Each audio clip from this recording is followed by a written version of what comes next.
Are you having a party or hosting some visitors and you don't know what to give them? Then these are the perfect buns for you. Once they taste it, they are going to enjoy it.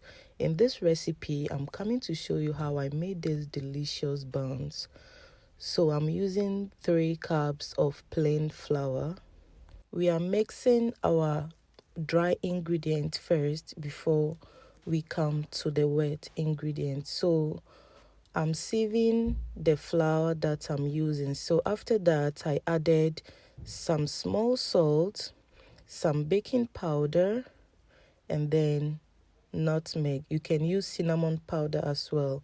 And because I wanted it to be a bit yellowish, so I added a bit of turmeric powder.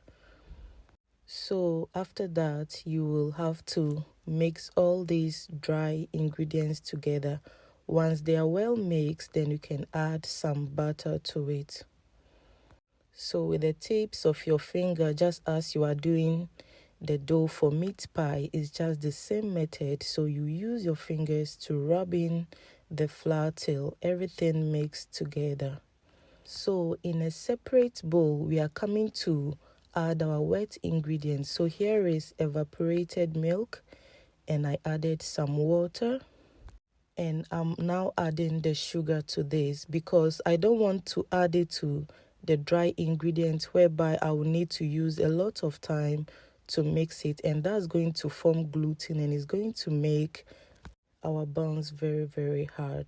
So I made a hole inside the flour and I'm gradually adding the wet ingredients to it. You can add eggs to the wet ingredients, but I was doing this for a party and it's for kids and some might be allergic to eggs. That's why I didn't add eggs to this one. So if you are doing, it's very perfect to add eggs to it. So I mixed everything together to form a dough. It shouldn't be very dry or very watery.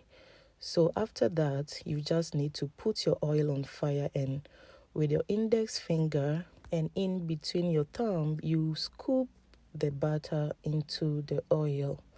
You need to make sure your oil is not very hot, else the inside of the rock buns are not going to cook well. So you need to cook this on a medium heat. So once they turn brown, you need to turn the other side. So this is the second batch.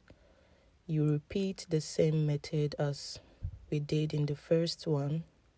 You will use your fingers, as you are seeing, to scoop the butter into the oil. So once it's turning brown, you need to turn it to the other side so it can evenly cook together. So with these 3 cups of flour, I fried these buns in 3 batches. And once you take it out of the oil, you need to put it on a paper towel so that it can soak the oil.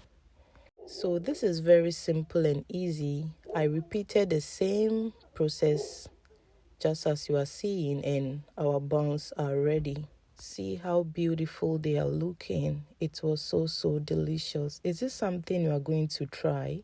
Or have you ever tried this before? Please let me know in the comment section. If you watch up to this point, then I'm so grateful. Thanks for watching and see you in my next video. Bye bye. In a world full of flavors, she's got the recipe and need a wills, the queen of culinary